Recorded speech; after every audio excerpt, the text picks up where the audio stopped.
माननीय प्रधानमंत्री जी, आज के 10 साल पहले बार बार भाषणों में ये कहा था कि हम डेमोग्राफिक डिविडेंड में हैं, हम डेमोग्राफिक डिविडेंड में हैं, हम डेमोग्राफिक डिविडेंड में हैं। ये डेमोग्राफिक डिविडेंड में 10 साल पहले आप थे और लगातार वो 10 साल उसकी उम्र बढ़ गई ना, 10 साल बढ़ गई होगी अब तक उसकी एज। मतलब कि हम कहाँ जा रहे हैं, हम डेमोग्राफिक डिविडेंड के रीपिंग सिचुएशन में जा रहे हैं। हमारा जो डेमोग्राफिक डिविडेंड है वो पकने की अवस्था में है, और अगर हमने उसको एम्प्लॉयमेंट नहीं दिया तो वो डिपेंडेंट पॉपुलेशन में चला जाएगा, और एक बार वो डिपेंडेंट पॉपुलेशन में गया तो आपकी आर्थिक स्थिति और ज्यादा खराब हो जाएगी। और इतना गहराई से हमारी सरकार सोच नहीं रही है इस बात को लेकर।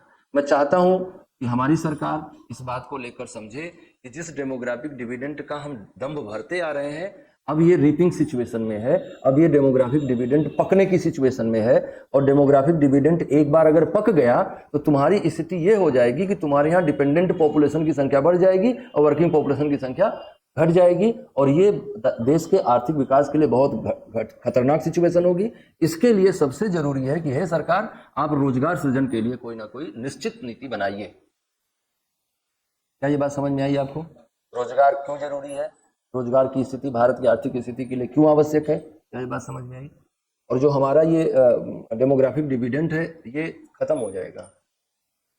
और जो फिर सरकारें कह रही ना कि 70 साल के ऊपर के लोगों का इलाज हम फ्री करवाएंगे, फिर यही करते रह जाएंगे। एक समय ऐसा आएगा कि आपके पूरे बजट का 100% केवल इसी सब में खर्च हो रहा होगा। किसी को मुफ्त अनाज बांटने में खर्च हो रहा होगा, किसी की दवाई करवाने में खर्च हो रहा होगा, बच्चों के आंगनबाड़ी पे खर्च हो रहा होगा, सारा का सारा बजट यहीं जाने लगेगा फिर। तो ये जो डेमोग्राफिक डिविडेंड है ये पक के खत्म हो जाए, इससे पहले हमें इसे यूटिलाइज कर लेना चाहिए। इसलिए सरकार के पास कोई ना कोई प्रॉपर पॉलिसी एम्प्लॉयमेंट के लिए होनी चाहिए।